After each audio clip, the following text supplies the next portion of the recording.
हम स्टार्ट करने लगे हैं सितंबर 25 के लिए जो आरटीपी पेपर उन्होंने इशू किया हुआ है उसका केस सिनेरियो के साथ।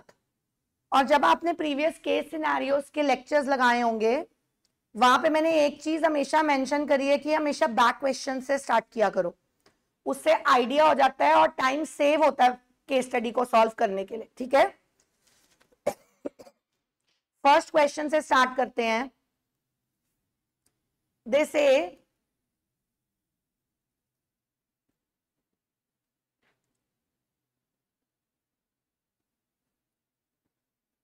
कोई डिफॉल्ट हुआ है 1819 में और कंपनी डीवीआर इश्यू करना चाहती है, डिफरेंशियल राइट्स। तो सबसे पहले तो सेक्शन लग गया 43, टॉपिक लग गया इक्विटी विद डीवीआर, और सबसे इंपॉर्टेंट डीवीआर का रूल तो भूलना अलाउड ही नहीं है। रूल नंबर इस पे एप्लीकेबल होगा 4 of company share capital and debenture rules 2014।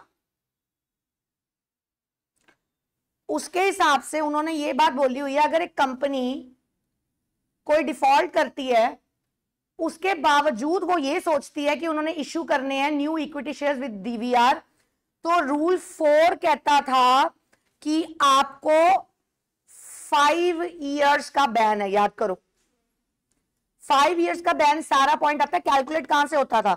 अगर आप ध्यान से देखो वहां पे लिखा था 5 years from end of financial year when default is made good.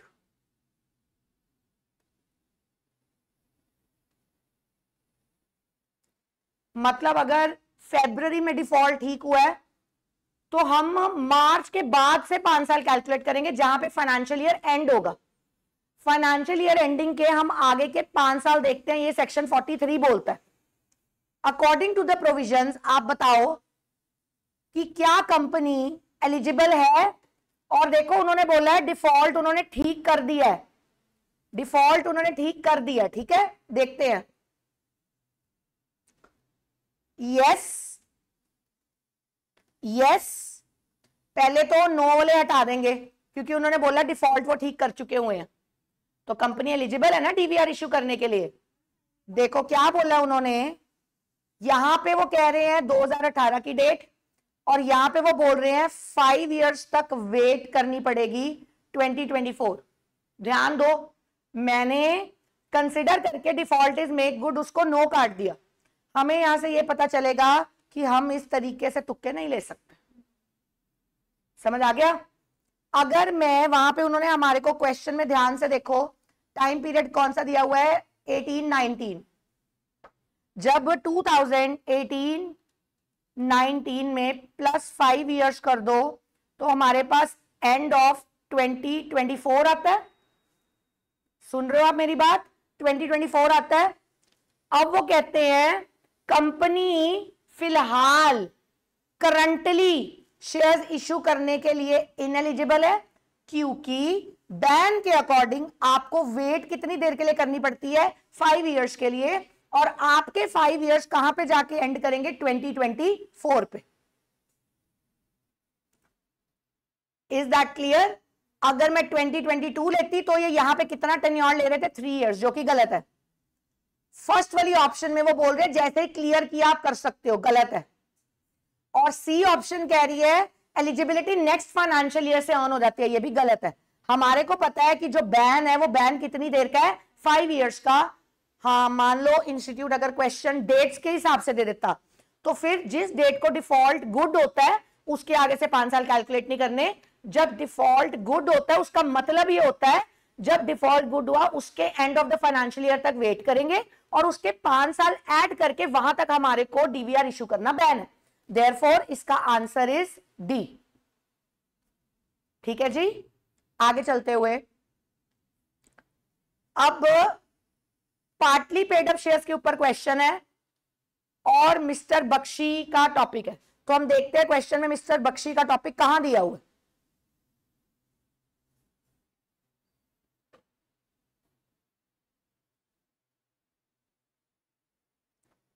सी। रोशनी एक शेयर होल्डर है, उसके पास 1500 पार्टली पेड इक्विटी शेयर्स है, 8 रुपए पेड आउट है।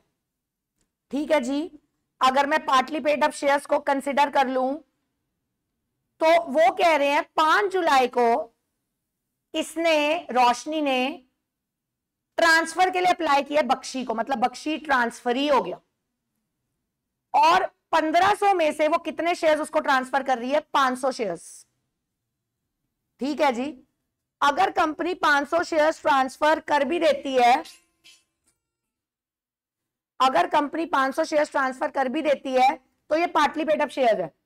आप याद करो, फुली पेड अप शेयर्स होते तो कंपनी को कोई ऑब्जेक्शन नहीं थी। अगर आप थोड़ा सा दिमाग पे जोर डालो, सेक्शन 56 कहता है, सेक्शन 56 में भी चले जाओ, rule 11 of company share capital and debenture rules 2014, ये रूल ये बोलता है कि अगर आपके शेयर्स पार्टली पेड अप है तो पार्टली पेड अप के लिए कंपनी ट्रांसफरी को अलर्ट करती है कि क्या तुझे पता है कि बैलेंसिंग शेयर्स तेरे को अमाउंट पे करनी पड़ेगी। तो कंपनी यहां से नोटिस देती है किसको? ट्रांसफरी को, कि तेरे को पता है कि जो ट्रांसफर तेरे को शेयर्स दे रहा है उसके पूरे पैसे पे नहीं हुए हैं, और इनको नोटिस का जो रिवर्ट करना है ट्रांसफरी ने वो 2 वीक्स होते हैं, मतलब 14 दिन, 14 डेज। और हमने पढ़ा था ट्रांसफरी अगर 2 ऑप्शन है, यहां रिप्लाई कर देता है, यहां रिप्लाई नहीं करता। अगर वो रिप्लाई करता है तो हम अकॉर्डिंगली चलेंगे, अगर वो रिप्लाई नहीं करता तो हम इसको क्या मान लेते हैं? एक्सेप्टेंस, कि इसको पार्टली पेड शेयर्स एक्सेप्टेड है। Is that clear? देखते हैं और क्या दिया इसके हिसाब से। The company sent him notice, ध्यान देना, कंपनी ने इसको नोटिस कब भेजा है? 10 जुलाई को, और शेयर ट्रांसफर के लिए अप्लाई कब हुए हैं? 5 जुलाई को। तो 5 जुलाई में अगर मैं 2 वीक्स प्लस कर भी दूं तो जो यहां पे वो डेट आती है वो इस डेट से तो बड़ी ही आएगी। तो इसका मतलब ध्यान दो, जो तब तक वो रिप्लाई कर सकते थे, लेकिन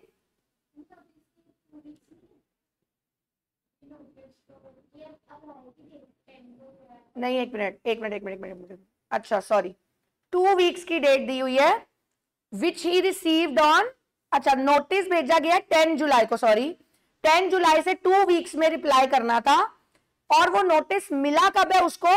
12th को। ठीक है, इसने नोटिस देखा 20 जुलाई को, after realising the shares as unpaid he sent an objection on 24th।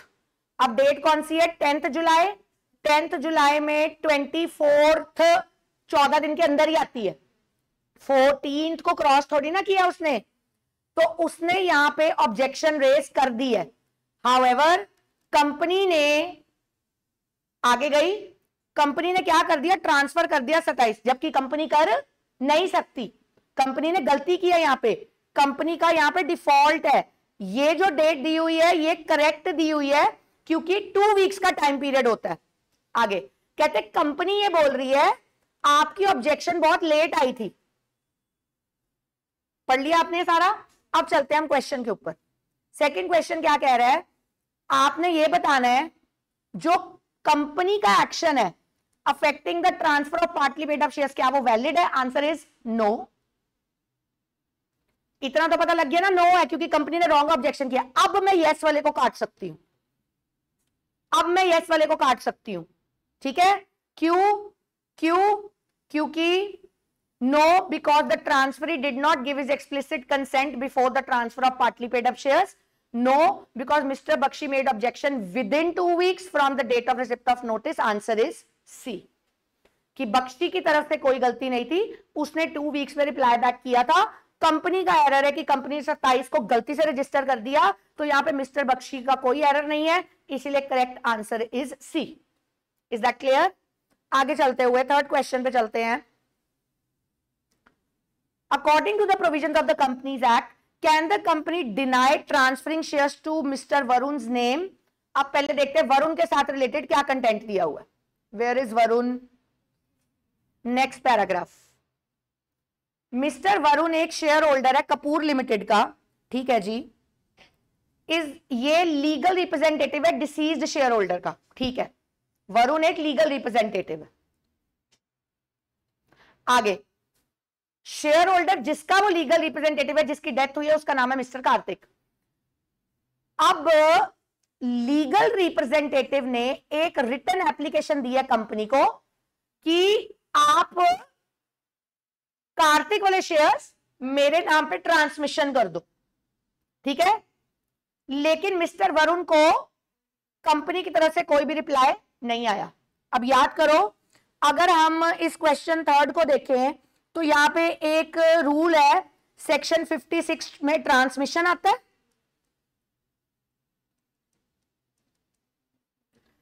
Transmission कहता है लीगल रिप्रेजेंटेटिव ने इंटीमेशन देनी होती है, लीगल रिप्रेजेंटेटिव ने इंटीमेशन देनी होती है कंपनी को of death by death certificate.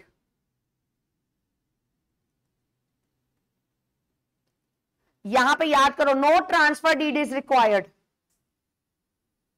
आपने, जबकि ट्रांसफर में ट्रांसफर डीड जाती है, कोई और डॉक्यूमेंट नहीं चाहिए होता, ट्रांसमिशन में डेथ सर्टिफिकेट जाता है और कोई डॉक्यूमेंट नहीं चाहिए होता, ठीक है। और जब आप ऐसा कर देते हो तो कंपनी को ट्रांसमिशन करना होता है इन 1 मंथ, याद करो, समझ आया, कंपनी को ट्रांसमिशन करनी होती है with in the span of 1 month, ये रूल है 56 का। अब देखते हैं क्वेश्चन में वो क्या कह रहे हैं। मिस्टर उसको कोई रिप्लाई नहीं आया। Mister Varun went to the company office to inquire about the same, company refuse to transfer the shares in his name as he is not the registered member. अरे भाई, ये कहां लिखा है कि लीगल रिप्रेजेंटेटिव का रजिस्टर्ड मेंबर होना जरूरी होता है? तुम्हारा deceased member is equal to registered member होना चाहिए, और वो है, समझ आया।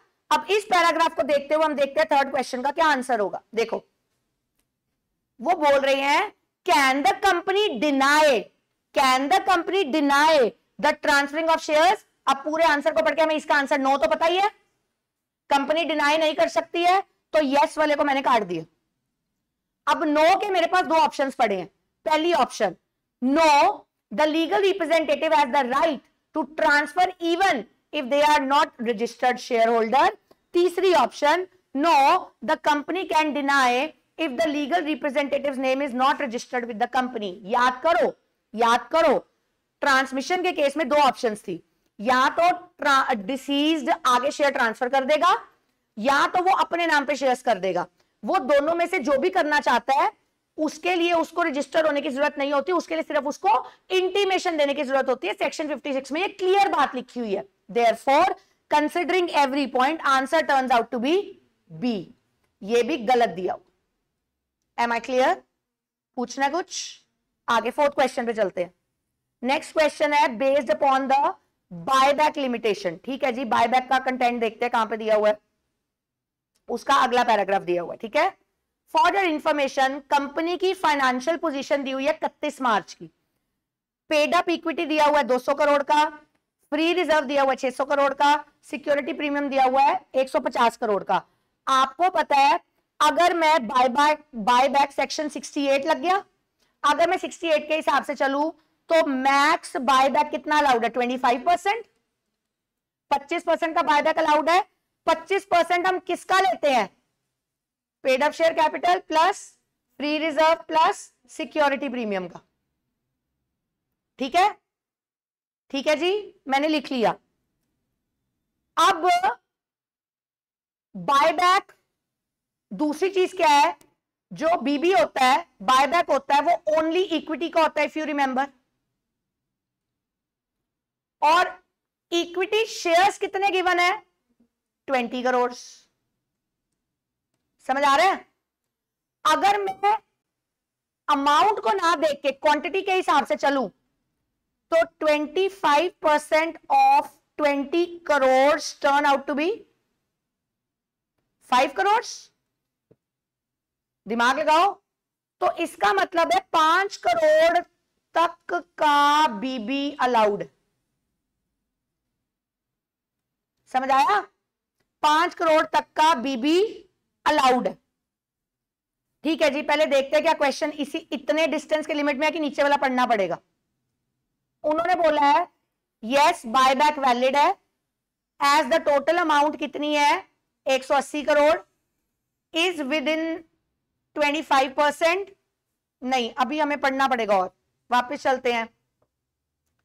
वहां पे उन्होंने दिया है बोर्ड ऑफ डायरेक्टर्स ने 15 सितंबर को बोर्ड ऑफ डायरेक्टर्स ने, हाँ जी हाँ जी हाँ जी, ਤੁਸੀਂ ਅੱਜ कर दो की ਹੁੰਦਾ एंट्री करन च।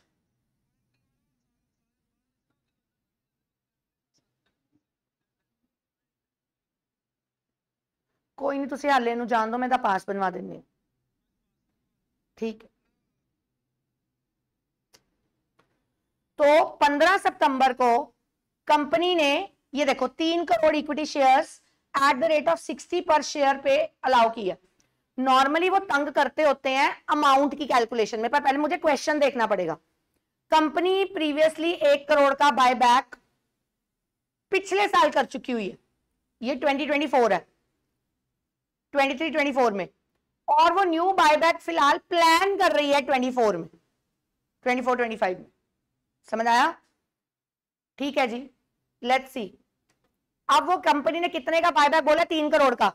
3 करोड़ शेयर्स लिखे हुए हैं वहां पे, 3 करोड़ शेयर्स का बायबैक है। इसका मतलब अगर मैं दिमाग लगाऊं तो जो 3 करोड़ का बीबी है वो 5 करोड़ शेयर की लिमिट में है। समझ आया? 5 करोड़ की लिमिट में, 5 करोड़ तक हम बीबी तो वैसे ही कर सकते हैं, और कर कितना रहे हैं? 3 करोड़ का। अब देखते हैं। तो पहले तो मुझे यह पता लग गया जो कंपनी 3 करोड़ का बीबी कर रही है, कंपनी वो कर सकती है। क्या वो वैलिड है? तो नो वाला तो कट गया पहले ही, नो वाला पहले ही कट गया। समझ आया? अब यस में से ढूंढते हैं। यस, अच्छा, अगर मैं 25% of paid up share capital free reserve और सिक्योरिटी प्रीमियम निकालूं तो वो कितना बनता है? 950 करोड़। 950 का 25% करना कितना निकलता है? 237 point something something crore.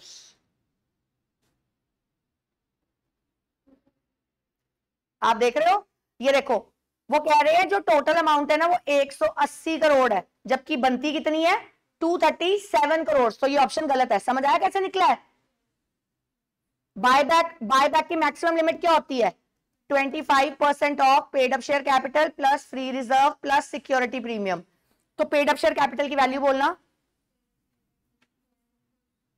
200 crore plus 600 crore plus 150। Turns out to be 25% निकालना है हमने 950 करोड़ का, वो निकलता है 237.5 करोड़। अमाउंट के पॉइंट ऑफ व्यू से आप इतनी वर्थ की बायबैक कर सकते हो, शेयर्स के हिसाब से आप 5 करोड़ तक की बायबैक कर सकते हो। समझ आया? एक हमने अमाउंट का निकाल लिया बीबी, एक हमने नंबर ऑफ शेयर्स का निकाल लिया बीबी। अब देखो ध्यान से, उन्होंने बोला ये वैलिड इसलिए है क्योंकि टोटल अमाउंट जो बायबैक की बनती है ना वो कितनी बनती है? हम ना 25% ले रहे हैं 800 करोड़ का। अरे भाई गलत है, 25% किसका लेना है? 950 करोड़ का, इसीलिए ये वाली ऑप्शन गलत है। थर्ड पे चलते हैं। Yes BB is valid. ये देखो वो कहते हैं इसलिए वैलिड है क्योंकि 5 करोड़ शेयर दिए हुए थे, जबकि हम कर कितने का रहे हैं? 3 करोड़ का। आगे और अगला सी, फिलहाल ये करेक्ट है। अगला, yes BB is valid as the value of shares being bought back 180 crores represent only 2.5। ये कहां दिया हुआ है? कहीं भी नहीं दिया हुआ, तो ये ऑप्शन भी क्या है? गलत। तो हमारे पास ऑप्शन एक ही रह जाती है, बी वाली।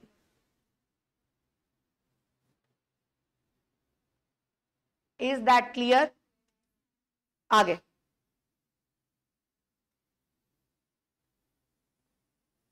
फिफ्थ पे चलते हैं। अच्छा, अब फिर से बायबैक का है। यहां पे वो कह रहे हैं कि कंपनी पहले बायबैक कर चुकी हुई है 1 करोड़ रुपए का अगस्त में।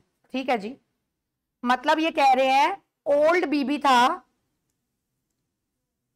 अगस्त 2023 में वो है 1 करोड़ का शेयर्स दिया हुआ साथ में, 1 करोड़ शेयर्स का, ठीक है।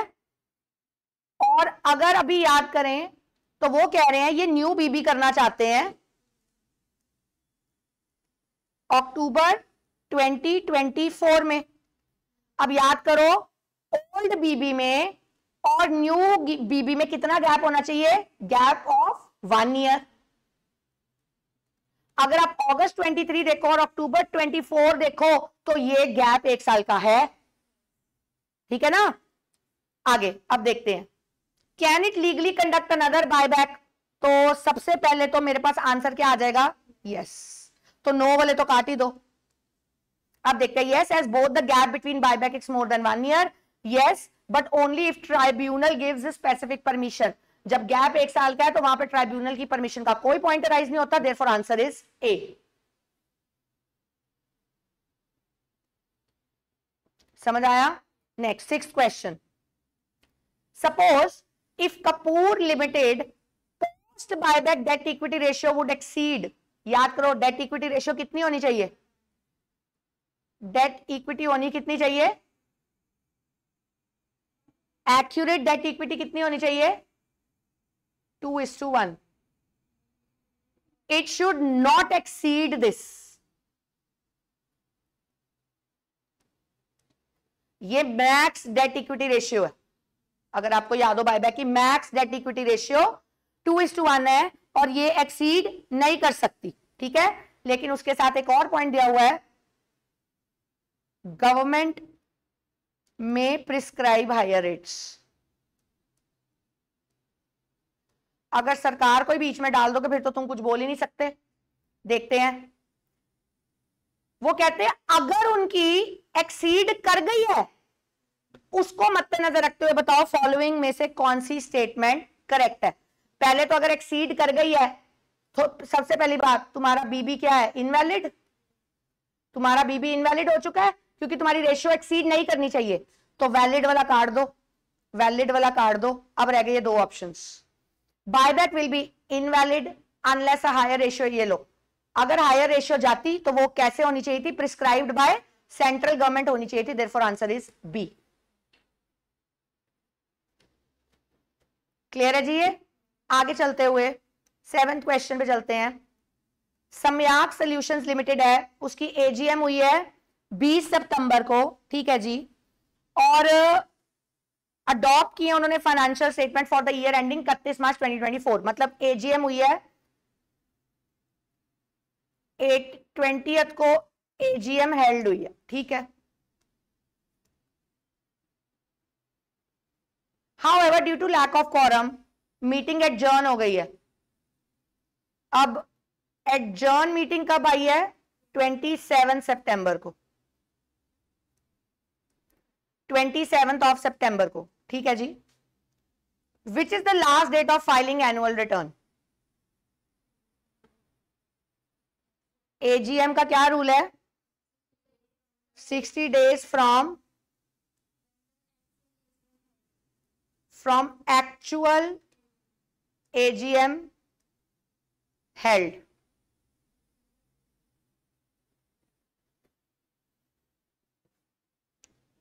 अब मैं पास गई, मेरे पास चलो ये तो गई भाड़ में, फाइनेंशियल ईयर एंडिंग थोड़ी ना होता है, ये भी हट गया, ये भी हट गया, मैं इन 2 डेट्स में फंसूंगी।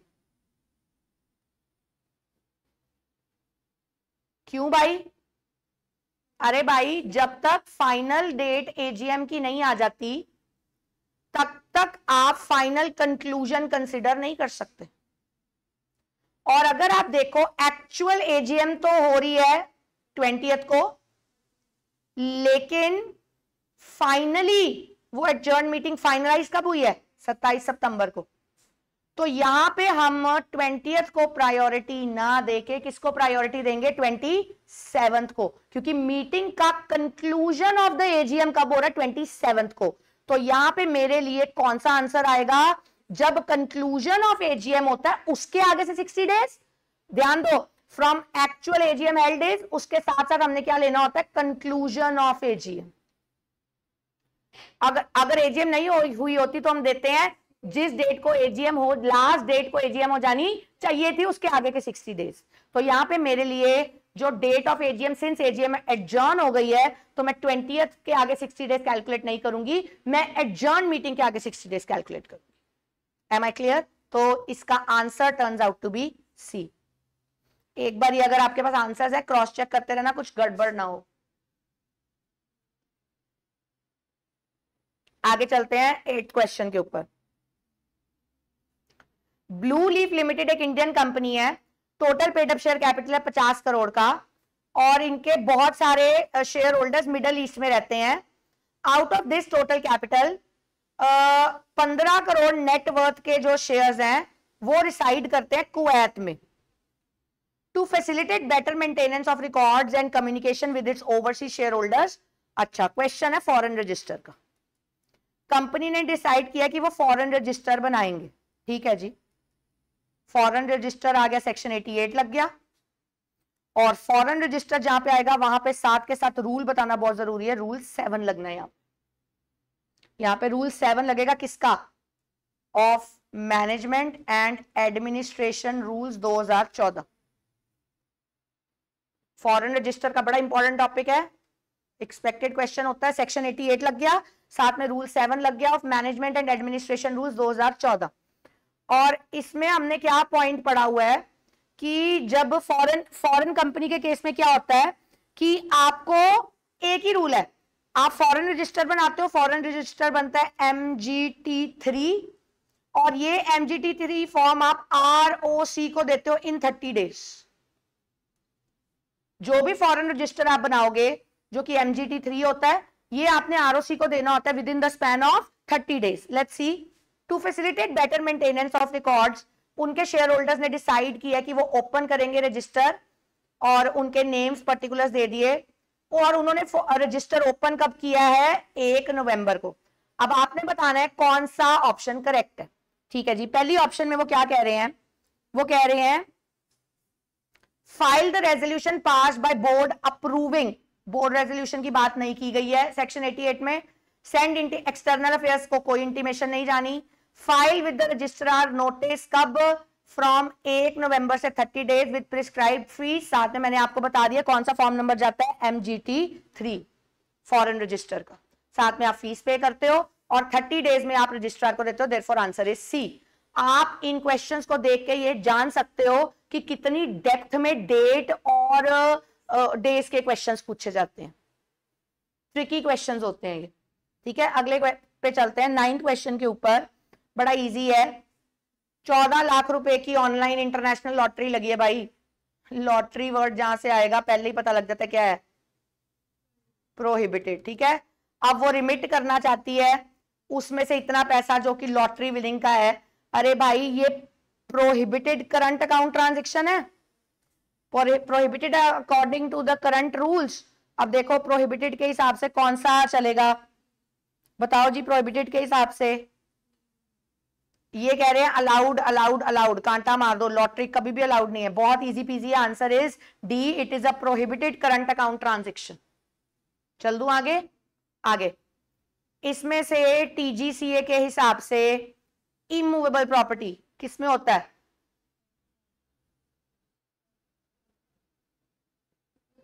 टू का 25, 2 का 35, TGCA movable and immovable property. अब इमूवेबल प्रॉपर्टी में उन्होंने 4 चीजें दी हैं।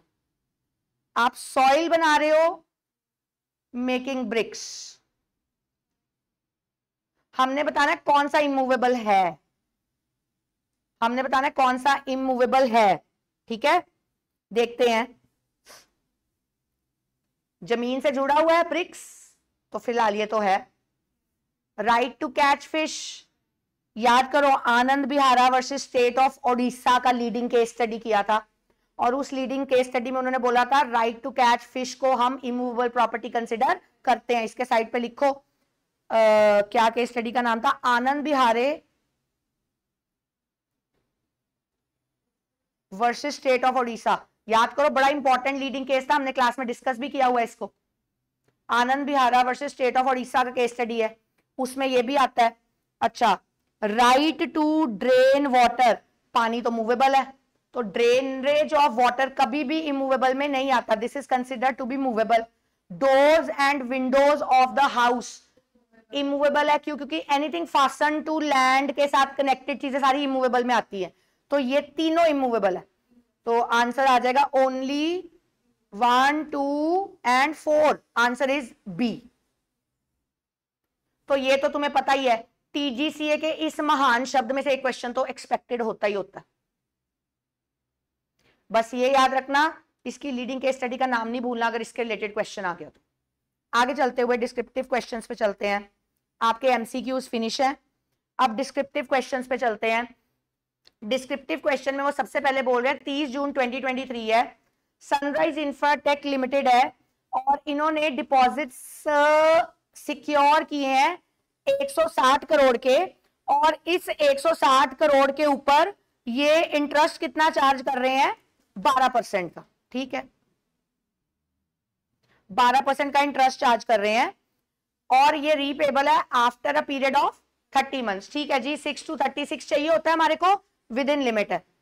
The company created charges with in the prescribe time in the favour of trustee, वो भी ठीक किया इन्होंने।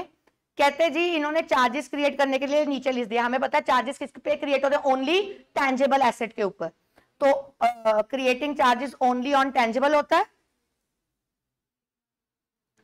इसको देखते हुए लैंड एंड बिल्डिंग आएगा, प्लांट एंड मशीनरी आएगा, फैक्ट्री शेड आएगा, लेकिन एज फार एज मतलब 110, 30 और 20 ये आएगा।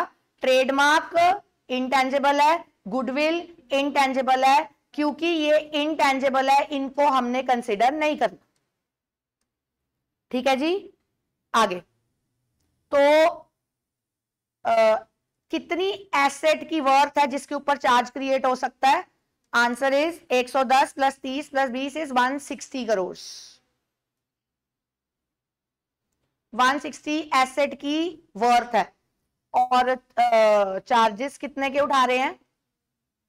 रेज कितने के डिपॉजिट्स उठाए हैं? कितने के उठाए हैं? 160 करोड़ के। अब याद करो, अब फोकस, हमारे को एसेट की वर्थ चाहिए होती है जो चार्जेस प्लस इंटरेस्ट को जस्टिफाई करे। याद करो, वहां लाइन दी हुई है। अगर मैं ये देखो ध्यान से, अगर मैं ये देखती कि एसेट की वर्थ 160 करोड़ आ रही है which is equal to deposit 160 crore, अरे भाई फुल ऑन है तो है पैसे, ये गलत हो जाता। बहुत क्लियरली सेक्शन कहता है कि आपके पास एसेट की वर्थ इतनी होनी चाहिए कि अगर उसके ऊपर कोई इंटरेस्ट आए तो उस एसेट से वो इंटरेस्ट निकल सके। ठीक है, अब ध्यान देना, उन्होंने क्या बोला है? उन्होंने कितनी देर का डिपॉजिट लिया है? 30 मंथ्स का। 30 मंथ्स मतलब हो गए 2 साल और 6 महीने। 2 साल और 6 महीने, ऐसा ही हुआ ना? हमने पढ़ा है अगर 6 या उससे ज्यादा तो हम 3 ले लेते हैं, याद करो। तो यहां पे अगर मैं इंटरेस्ट की कैलकुलेशन करूं, तो प्रिंसिपल अमाउंट 160 करोड़ पे उन्होंने 12% का इंटरेस्ट बोला है, और वो इंटरेस्ट कितने सालों के लिए लगना है? 3 इयर्स के लिए। क्यों? क्योंकि 30 मंथ्स इज टू, रीजन क्या देना है हमने? 30 months is equal to 2.6 years, therefore taken 3। समझ आया? therefore taken 3। इसको मल्टीप्लाई करके उन्होंने आपके बुक में दिया कि आंसर बनता है 217.6 करोड़। अब बताओ मैम ये कैसे आया है? इसको मल्टीप्लाई करो, रुको पहले इसको मल्टीप्लाई करो। 160 मल्टीप्लाई बाय 12% मल्टीप्लाई बाय 3, देखो कितना आता है? 50, ये आता है, सॉरी 57.6। अब हम देखते हैं डिपॉजिट प्लस इंटरेस्ट हमारे पास कितना होना चाहिए? 160 करोड़ का डिपॉजिट प्लस 57.6 करोड़ का इंटरेस्ट, ये turns out to be total कितना निकलता है? 217.6 करोड़ का तो टोटल हमारे ऊपर लाइबिलिटी है, तो हमारी एसेट की वर्थ सारी कितनी है 160 करोड़ की। तो हम यहां पे बोलेंगे कि जो टोटल वैल्यू ऑफ सिक्योरिटी है it is less than the amount of deposits accepted and the interest payable thereon, therefore the charge so created is not valid. Am I clear? Are you sure? चल दूं आगे? जो reading करनी होगी मैं समझा रही हूं, घर जाके उसको रीड करके आप खुद समझ लोगे, ठीक है। तो देखो उन्होंने यही पूछा था, you are required to examine the validity of the charges. तो अपने हैंड से अपने पेन से लिखो, सिंस, क्योंकि अपना लिखा याद रहता है, since total value of security that is 217 total value of security that is 160 crore is less than deposit and interest thereon, that is 217.6 crore, therefore charge is not validly created.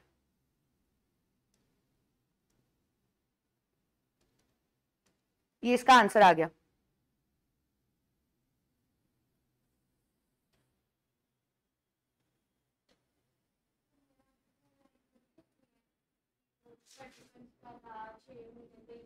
नहीं, वो आपको लिखना है कि since it is more then 6 months so we have considered it as 1 year, बिल्कुल लिखना है जी।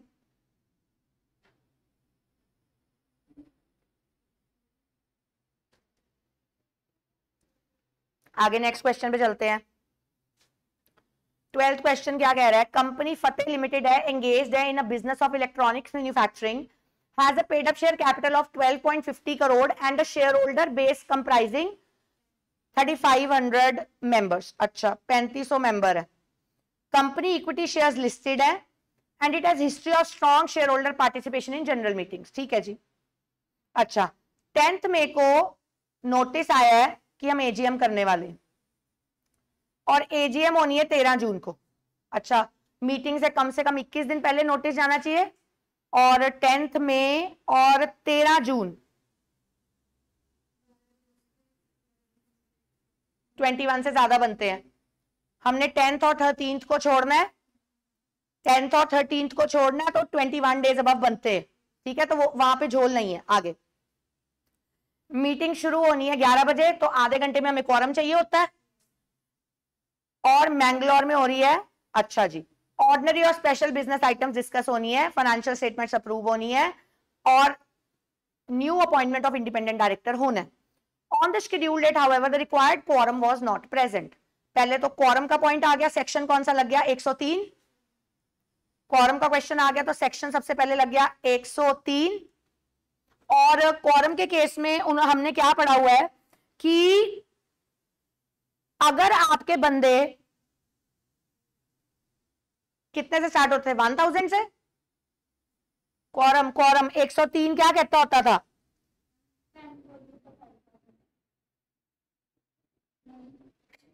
Quorum यहाँ पे 3500 5000 के विदिन है, तो अगर 1000 से 5000 के विदिन होता है तो कितने मेंबर्स रिक्वायर्ड होते हैं 15। याद करो, अगर 1000 से लेके 5000 तक के तुम्हारे मेंबर्स हैं तो क्वारम रिक्वायर्ड कितना होता है 15 पर्सनली प्रेजेंट। याद करो 15 पर्सनली प्रेजेंट, और ये 15 पर्सनली प्रेजेंट चाहिए in half an hour, in half an hour. ठीक है, आगे चलते हैं। कहते जी क्वारम प्रेजेंट नहीं हुआ। ठीक है, अब due to lack of quorum meeting क्या कर दी गई है एडजर्न्ड। ये देखो उन्होंने लिखा है मीटिंग एडजर्न करके कर दी गई है 20 जून को। तो हम लिखेंगे एडजर्न मीटिंग वैसे तो same time same date next week होती है, लेकिन अगर आपस में वो डिसाइड करके कोई डेट निकाल ले तो फिर उस डेट के अकॉर्डिंग होती है, ठीक है। In connection with the meeting its adjournment, company compliance officer has raised the following queries for legal clarification.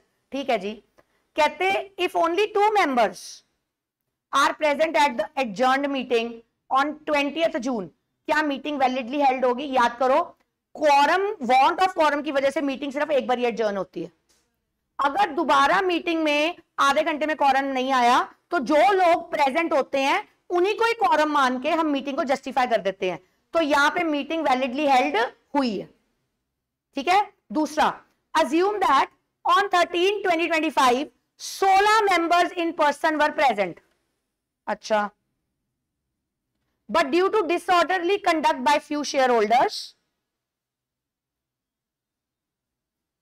The chairman exercise his discretion, और उसने मीटिंग को एडजर्न कब कर दिया? 20th को। ध्यान दो, तो ये जो एडजर्नमेंट ऑफ मीटिंग हुई है ये लैक ऑफ क्वारम की वजह से थोड़ी ना हुई है, क्योंकि मेंबर कितने प्रेजेंट थे? 16, तो यहां पे तो क्वारम प्रेजेंट था। यहां पे जो एडजर्नमेंट ऑफ मीटिंग हुई है वो डिसऑर्डरली कंडक्ट की वजह से हुई है, समझ आया? तो on the due date only 3 members attended the adjourn meeting, would such meeting be valid? हम क्या बोलेंगे? Yes, the meeting is valid even if the 3 members are considered. Why?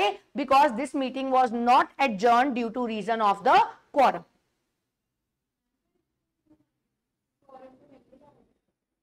नहीं, उन्होंने क्वेश्चन पढ़ दे, आंसर उन्होंने क्या पूछा हो। हाँ, किसी और रीजन की वजह से भी तो एडजर्न हो सकती है ना, सिर्फ लैक ऑफ क्वारम की वजह से थोड़ी ना एडजर्न होती है।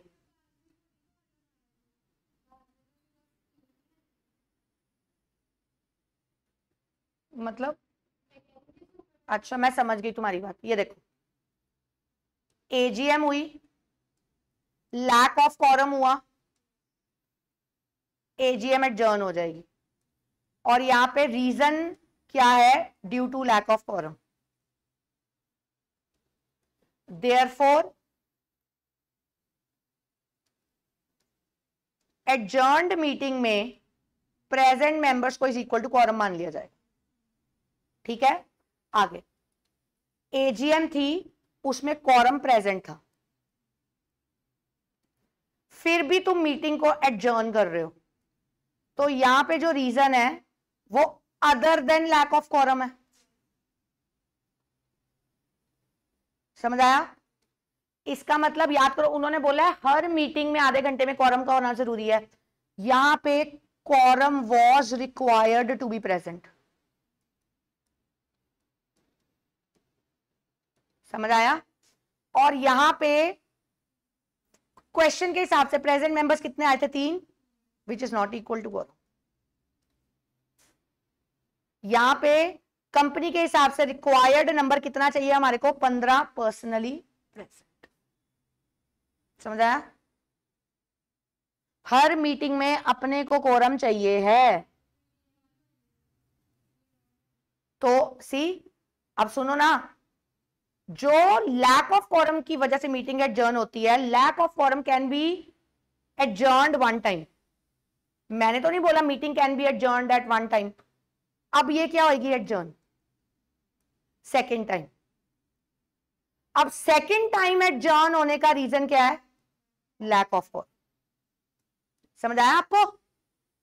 तो जो पहली मीटिंग है वो एक बार एडजर्न होगी, रीजन आएगा लैक ऑफ क्वारम, और उसकी वजह से एडजर्न मीटिंग में जितने बंदे आए होंगे उनको हम क्वारम मान के जस्टिफाइड कर देंगे।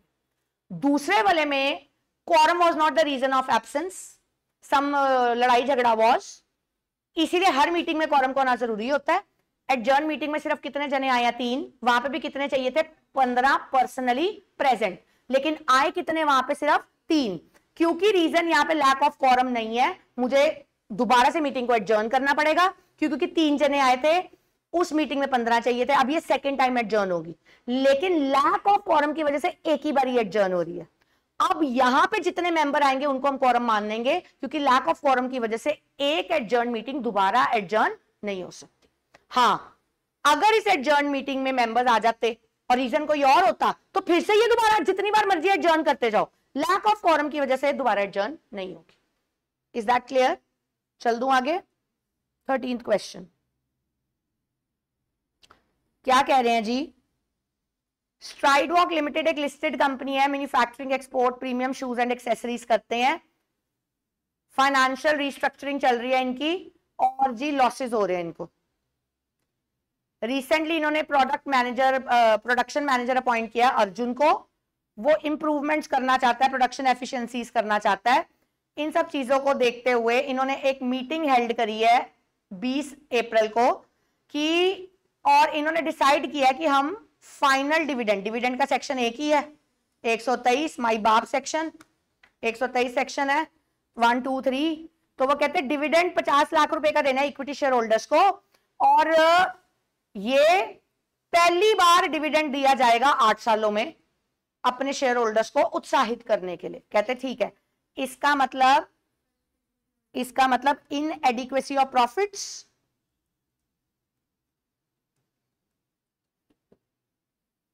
yet giving dividend.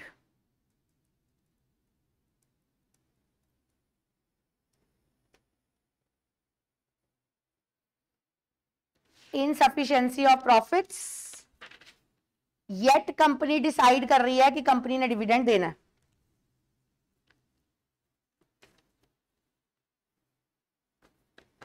ठीक है जी, आगे फाइनेंशियल डेटा आपको ये दिया हुआ है। क्या दिया जी? After providing for depreciation and necessary reserves, हमारे पास करंट ईयर में प्रॉफिट कितना है? 16 लाख का। एक मिनट,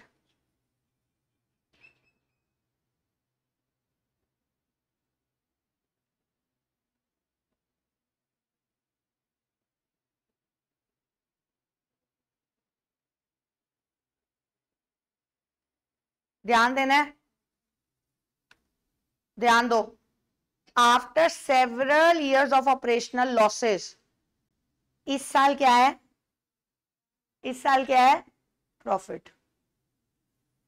तो फिलहाल मेरे को ये काटना पड़ेगा। फिलहाल तुम मत काटो, तुम रहने दो भी, ठीक है? देखते हैं क्या देते हैं।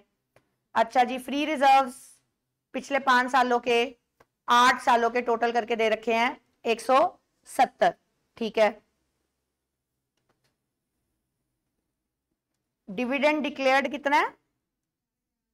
एक फिगर ये आ गई, 16 लाख का करंट ईयर का प्रॉफिट इन्होंने दे दिया। अक्यूमुलेटेड रिजर्व्स इन्होंने दे दिए जी 170। अच्छा,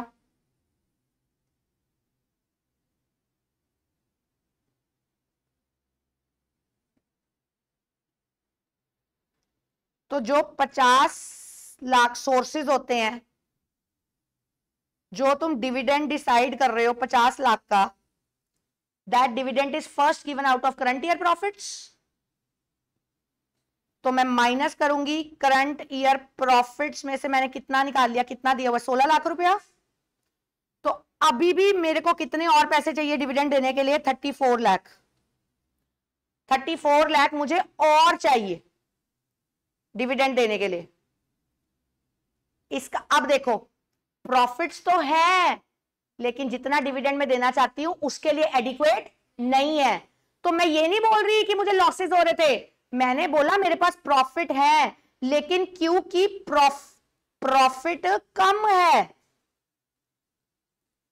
देयरफॉर हम क्या बोलेंगे? इनएडिक्वेट प्रॉफिट्स। समझ आया? मेरे पास एडिक्वेट पूरे प्रॉफिट्स नहीं है कि सारा डिविडेंड मैं उसी में से दे दूं। मेरे पास जो प्रॉफिट्स की एडिक्वेसी है वो कम है। ठीक है, ठीक है जी। 34 लाख और चाहिए।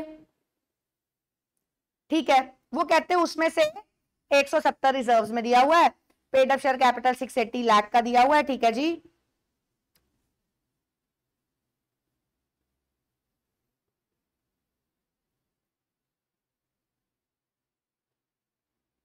अब हमने पढ़ा है जब इनएडिक्वेसी ऑफ प्रॉफिट्स होता है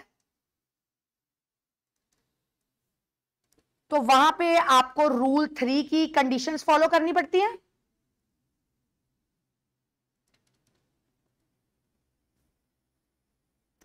उसमें से फर्स्ट कंडीशन क्या होती है? 3 प्रीसीडिंग फाइनेंशियल ईयर का डिविडेंड का एवरेज, लेकिन यहां पे तो पिछले 8 सालों से डिविडेंड ही नहीं दिया, इसलिए ये वाली कंडीशन नॉट एप्लीकेबल। समझ आया? ये वाली कंडीशन आपके लिए एप्लीकेबल नहीं है। दूसरा चीज वो क्या कहते हैं, आप डिविडेंड कितना दे सकते हो, 10% of paid up share capital and free reserves. तो अगर मैं पेड अप शेयर कैपिटल यानी कि 680 में प्लस कर दूं 170, तो ये कितना आता है जी,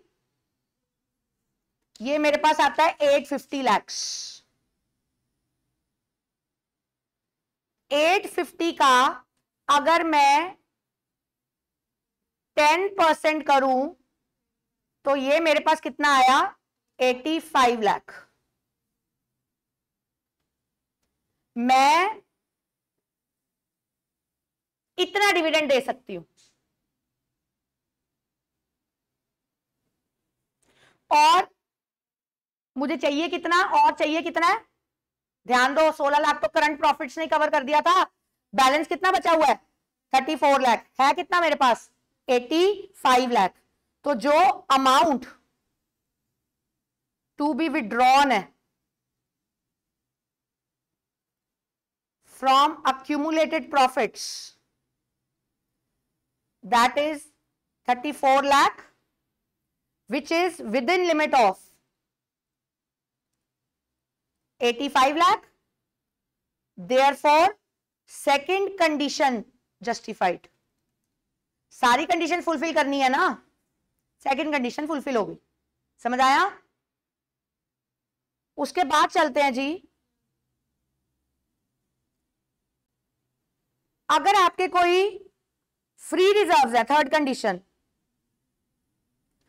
कंडीशन क्या बोलती थी, आपको बैलेंस कितना रखना है, 15% of paid up share capital. Paid up share capital कितना दिया हुआ है, 680।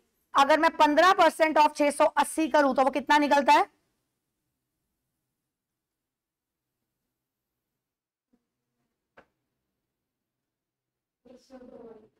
102।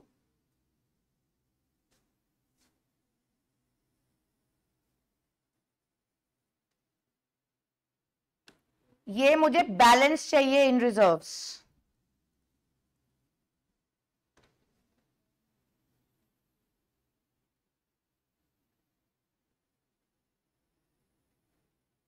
ठीक है, और मेरे पास एक्चुअल में रिजर्व्स हैं कितने, 170, और उसमें से मेरे को निकालने कितने हैं, माइनस 34 लाख। तो कितना बच गया,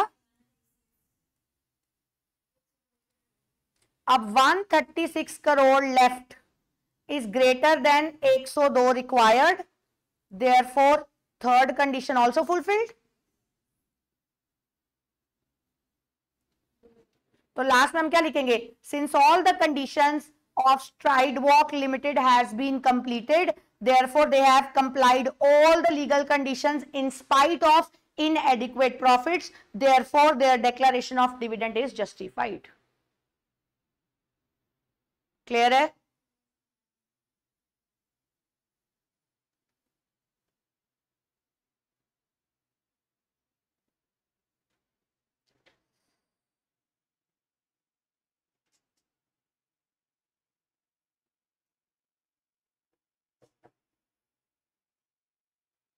आगे चलते हुए 14 क्वेश्चन पे, न्यू सेल्स प्राइवेट लिमिटेड है, एक कंपनी एंगेज्ड है in the business of trading heavy duty paper tapes used in industrial packaging, has seen consistent growth over the past 5 years. Company का जो टर्नओवर है for the financial year, it has crossed 130 crore और net profit दिया हुआ है 9.2 करोड़ का। ठीक है जी। During the same financial year company का लॉन्ग सर्विंग जो भी है, okay, qualified chartered accountant CFO दिया हुआ है राम, वो रिटायर हो गया है, हेल्थ इश्यूज हैं। श्याम जो कि क्वालिफाइड चार्टर्ड अकाउंटेंट है, उसको CFO अपॉइंट कर दिया गया। ठीक है, आगे। Upon assuming his duties and reviewing the companies past financial records and statutory filings, Shyam ने जब CFO की कुर्सी संभाली, उसको कुछ एरर्स और ओमिशंस दिखाए हैं ऑडिटेड फाइनेंशियल स्टेटमेंट्स में। ठीक है जी, ध्यान देना है, ध्यान देना है। इसको एरर्स दिख गए हैं फाइनेंशियल स्टेटमेंट में, इसका मतलब financial statement does not comply with provision of section 129। याद करो, ये लॉजिक है कि आपका कंप्लायंस किसमें दी हुई है, 129 के अकॉर्डिंग फाइनेंशियल स्टेटमेंट्स बननी चाहिए। तो अगर उन्होंने एरर्स ढूंढ ली है कि ऑडिटेड फाइनेंशियल स्टेटमेंट में एरर्स है और ओमिशंस है, फाइनेंशियल स्टेटमेंट आपकी सेक्शन 129 के अकॉर्डिंग कंप्लाई नहीं करती। आगे,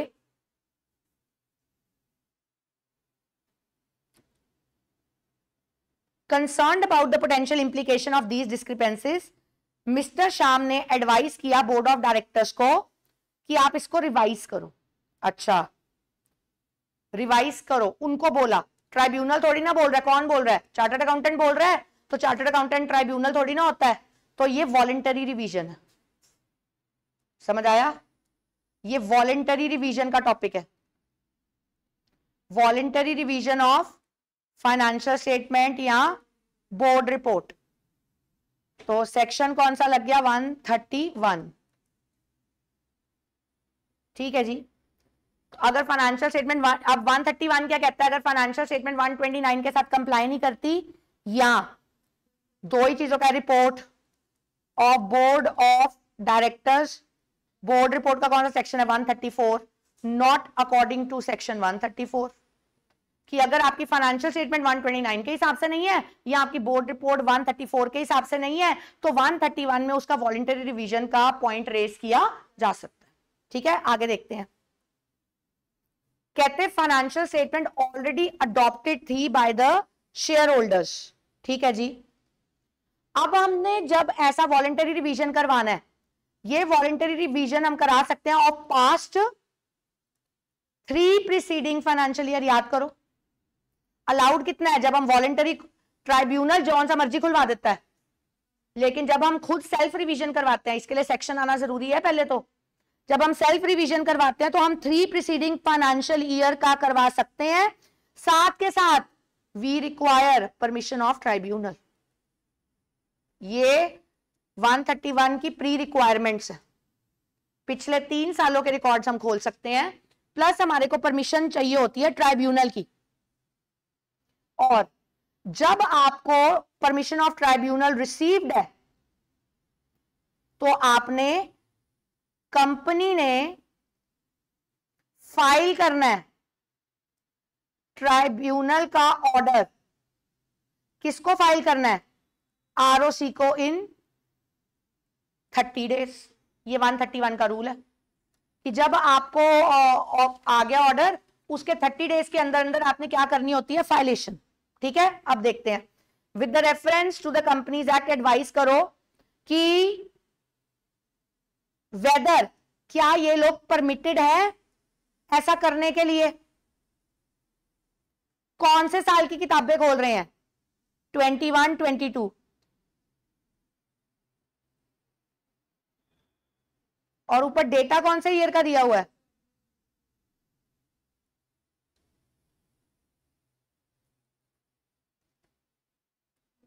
विद इन 3 है, देखो ना। तो this is equal to with in 3 years preceding financial year. क्लियर है जी? उन्होंने क्या पूछा है? With the reference to the relevant. अब हम क्या लिखेंगे? इन द गिवन सिचुएशन, जो श्याम था उसने एडवाइस किया था कि आप रिवीजन करवा सकते हो, और वो 24-25 में उसने एडवाइस किया था, और जो डॉक्यूमेंट्स ऑपरेट किए जा रहे हैं वो 21-22 के हैं। Since the documents advised by chartered accountant is within the limit of 3 preceding financial years, therefore यहां पे अगर आपको ट्राइब्यूनल का अप्रूवल मिल जाता है, तो ट्राइब्यूनल के अप्रूवल को मिल जाने के बाद आप उसकी रिवीजन करवा सकते हो, प्रोवाइडेड आपने उसका नोटिस किसको दे दिया? वो 30 डेज में ROC। क्लियर है, बहुत इजी क्वेश्चन था। अभी तक आप देखो सारे वही टॉपिक का क्वेश्चन आ रहे हैं जो हमने इंपॉर्टेंट मार्क किए हुए हैं बुक में। नेक्स्ट पे चलते हैं। प्राइड प्राइवेट लिमिटेड है, स्टार्टअप है क्वालिफाइड प्रोफेशनल्स के साथ, कंपनी अच्छा काम कर रही है जी, ऑथराइज्ड कैपिटल दिया हुआ है। ओके चलते हैं आगे, डेटा दिया, देखते हैं बाद में पूछा क्या हुआ है। अच्छा, कंपनी इश्यू करना चाहती है 30% ऑफ इक्विटी शेयर कैपिटल। अच्छा जी, किस फॉर्म में? स्वेट इक्विटी शेयर डिफाइन होता है 2 क्लॉज 88 में डिफाइन होता है, और सेक्शन 54 में इसके क्या आते हैं? प्रोविजंस। याद करो,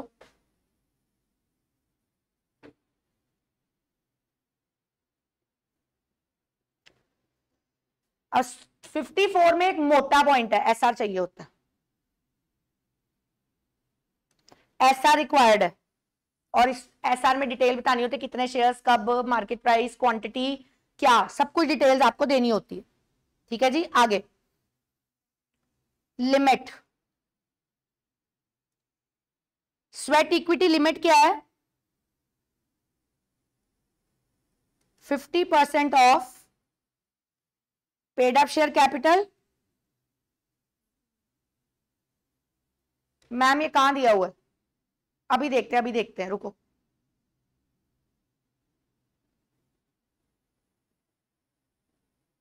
कौन सी कंपनी है? यहां से करनी थी तुमने गलती, तुमने पब्लिक कंपनी के हिसाब से क्वेश्चन स्टार्ट कर देना था, वहीं पे एरर हो जाना था। कंपनी है प्राइवेट लिमिटेड, ऊपर से है स्टार्टअप। याद करो, जो स्टार्टअप कंपनी होती है, स्टार्टअप कंपनी के अप टू 10 ईयर्स तक लिमिट है। याद करो, तो ये कंपनी कौन सी है? स्टार्टअप। तो कंपनी है private plus startup company.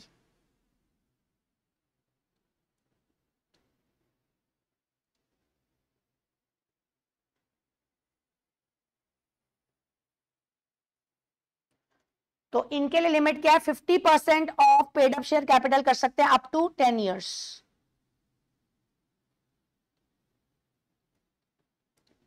Of its incorporation.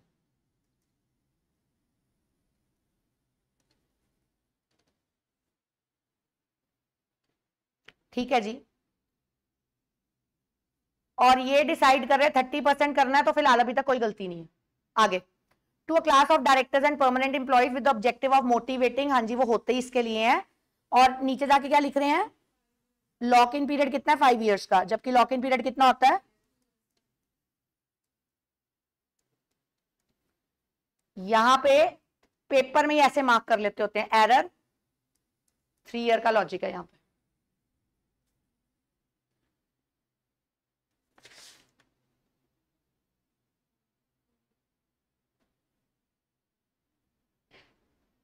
आगे, accordingly the company pass the resolution in the general meeting authorising 15 lakh sweat equity shares देंगे एट करंट मार्केट प्राइस कितना? 25 per share, to be issued for consideration of 5 रुपया per share for the identified class of directors and employees. अच्छा जी, अगर मैं 50% of paid up share capital करूं,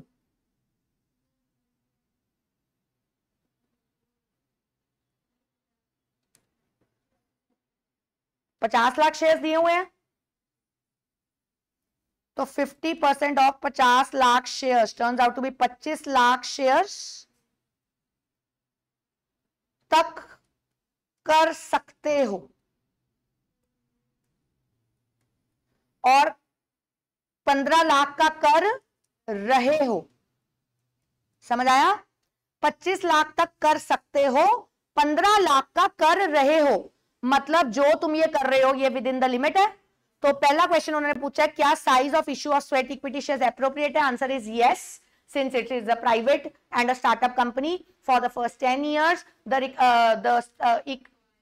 issuance of sweat equity can be allowed 50%, और 50% करके 25 आता है। कंपनी ने 15 लाख इश्यू किया है, it is with in the prescribed limit, इसीलिए कंपनी ने यहां तक कुछ भी गलत नहीं किया।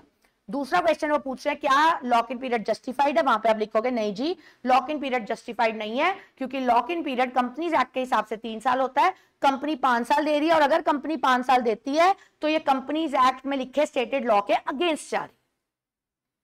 Is that clear? तो इसका आंसर यस है, इसका answer no. Excuse me ma'am. हाँ जी मैम पर वो तो लॉक इन पीरियड ज्यादा ही दे रहे हैं, तो गलत क्या है?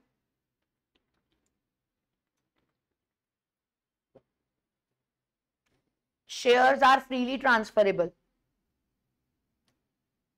तो अगर कोई जगह चीज बोल रही है कि 3 साल आप होल्ड करके रखो, एक इंसान ऐसे शेयर्स को क्यों बाय करेगा जिसमें कंपनीज एक्ट कहते हैं 3 साल के बाद आप डील कर सकते हो, ऐसे तो आप 5 साल के लिए बंद गए, आप उन शेयर्स में ट्रेड ही नहीं कर पाओगे, जबकि शेयर्स का मोटा फीचर है फ्रीली ट्रांसफरेबल।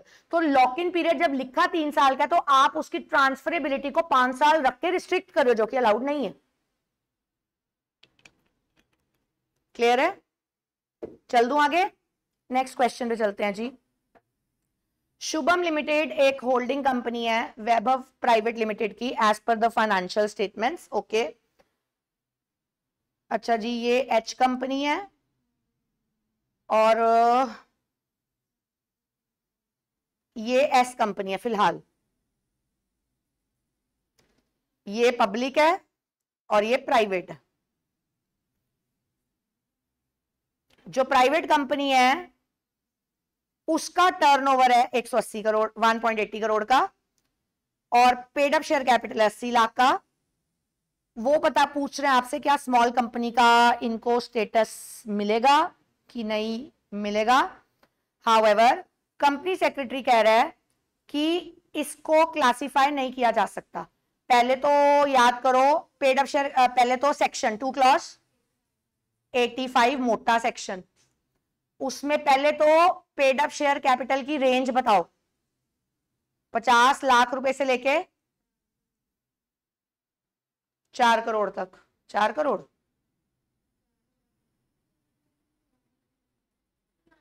पुरानी range 10 lakh, this is the old range.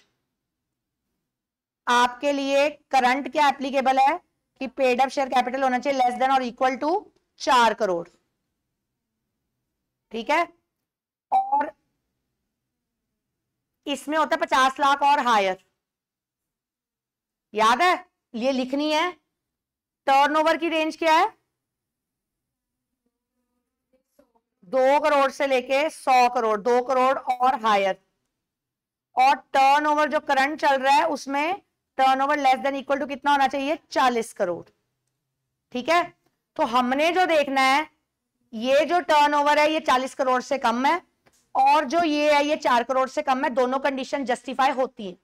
उसके बावजूद एक और कंडीशन होती है कि आप स्मॉल कंपनी का स्टेटस तभी अवेल कर सकते हो जब आप किसी की होल्डिंग, किसी की सब्सिडरी, सेक्शन 8 कंपनी या स्पेशल एक्ट कंपनी नहीं होते। सिंस वहां पे क्लियरली मेंशन्ड है कि वैभव प्राइवेट लिमिटेड सब्सिडरी की होल्डिंग है, तो चाहे वो 2 क्लॉज 85 में गिवन प्रिस्क्राइब लिमिट्स के सेक्शन को जस्टिफाई करते भी हैं, उसके बावजूद उनको ऐसा स्टेटस अवेल नहीं होगा। तो जो ये कंपनी सेक्रेटरी बोल रहा है कि क्लासिफाई नहीं किया जाना चाहिए, वो करेक्ट बोल रहा है। क्लियर है जी? आगे 17 क्वेश्चन पे आते हैं। LLP Ravi and Neha 2 entrepreneurs हैं और ये लोग स्टार्ट कर रहे हैं न्यू एलएलपी एआई बेस्ड पे, ठीक है जी। इन्होंने अपने एलएलपी का नाम सेक्शन 16 एलएलपी का नाम next gen AI innovations LLP रखा है, ठीक है। Before proceeding the incorporation they want to ensure उनका चोजन नाम क्या होना चाहिए अवेलेबल, और क्या हो जाए उनसे रिजर्व, ठीक है। तो सेक्शन 16 लग गया, reservation of name of LLP.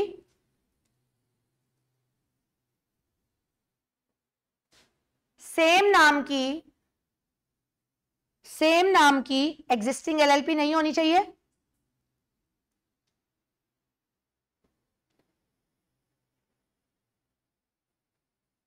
For new name proposed, existing LLP नहीं होनी चाहिए और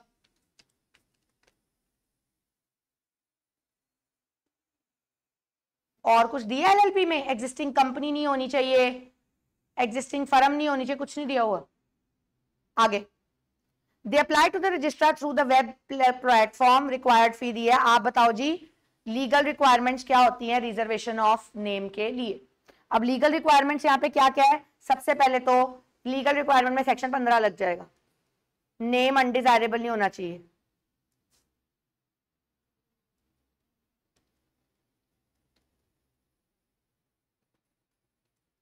सबसे पहले वो बोल रहे हैं नाम अनडिजायरेबल नहीं होना चाहिए, फिर आइडेंटिकल नहीं होना चाहिए, टू नियरली रिजेंबलिंग नहीं होना चाहिए, यहां पे क्या बोला था ओल्ड एलएलपी को, यहां पे लिखा हुआ है कंपनी को, यहां रजिस्टर्ड ट्रेडमार्क के according under the trademarks act 1999। Registrar देखेगा जी, अगर सारी कंडीशन जस्टिफाई होगी, कोई ऑब्जेक्शन नहीं होगी, तो रजिस्ट्रार उसको रिजर्व करेगा फॉर 3 मंथ्स। बात खत्म, इतना सा क्वेश्चन है। एलएलपी में से वैसे भी 90% डायरेक्ट क्वेश्चन आने के ही चांसेस हैं, टीजीसीए में से भी 90% या एमसीक्यू आना है या वो मेन केस स्टडी उसमें से आनी है जो एमसीक्यूज वाली होती है। आगे चलते हैं। No person shall be prosecuted, no person shall be prosecuted and punish for the same offence. 26 TGCA का 26 क्या बोलता था ये, आप एक टाइम पे 2 ऑफेंस के ट्रायल्स भुगत सकते हो, तरीक पे तरीक डल सकती है, दोनों की पेनल्टी डिफरेंट चार्ज हो सकती है, but as far as punishment and prosecution is concern, दोनों में जेल 2 बारी आप नहीं जाओगे, दोनों में जो जेल जाना होगा वो दोनों में से किसी एक के अकॉर्डिंग कंसिडर किया जाएगा। क्यों? क्योंकि इसके ऊपर सेक्शन 26 तो लग गया टीजीसीए का, साथ के साथ इसके ऊपर एक आर्टिकल भी लगता है 20 ऑफ कॉन्स्टिट्यूशन ऑफ इंडिया। 20 कहता है, 202 नहीं है, 20 का 2 है कि आप लोग एक ऑफेंस से ज्यादा, एक ही चीज के लिए अगर अलग अलग ऑफेंसेस लगे हुए हैं तो आपको उसकी चार्जेबिलिटी क्रिएट नहीं की जा सकती। ठीक है, आगे नेक्स्ट आ जाते हैं हम इंटरप्रिटेशन ऑफ स्टैट्यूट में। It is a direct question, आप कर सकते हो जी। बेनिफिशियल कंस्ट्रक्शन बताओ और कौन से सर्कमस्टांसेस में बेनिफिशियल कंस्ट्रक्शन एप्लीकेबल होता है। याद करो ये अंडर प्रिविलेज लोगों के लिए होता है, ये अंडर प्रिविलेज लोगों के लिए है, तो हमने करा हुआ है। आगे चलते हैं फेमा पे। मिस्टर पर्ल है जी, इंडियन सिटीजन है, जॉब मिल गई है यूएसए में, PROI, चला गया यूएसए, स्टेड देयर फॉर 15 साल, ड्यूरिंग अ स्टे वहां पे एज अ PROI उसने घर खरीदा है, तो एक्सेप्शन आ गई, 6 का 4 लग गया। जब आप PROI हो, PROI के दौरान अगर आप हाउस परचेज करते हो तो याद करो वो अलाउड है। ठीक है, आगे याद करो, अ पर्सन, जो पर्सन रेजिडेंट इन इंडिया है बट उसने वो प्रॉपर्टी तब खरीदी जब वो पर्सन रेजिडेंट आउटसाइड इंडिया था, उस वक्त वो खरीद भी सकता है, ट्रांसफर भी कर सकता है, ओन भी कर सकता है, सिक्योरिटी ले भी सकता है, अकाउंट खोल भी सकता है, सब कुछ करना अलाउड है। अब कुछ पर्सनल रीजंस की वजह से वो मूव बैक कर गया इंडिया में और उसने इंडिया की कंपनी ज्वाइन कर लिया, मतलब जो पहले PRII था उसके बाद वो यूएसए गया, PROI यूएसए में जाके, अब फिर से वो क्या बन गया, PRII, दोबारा इंडिया आ गया। ठीक है, आगे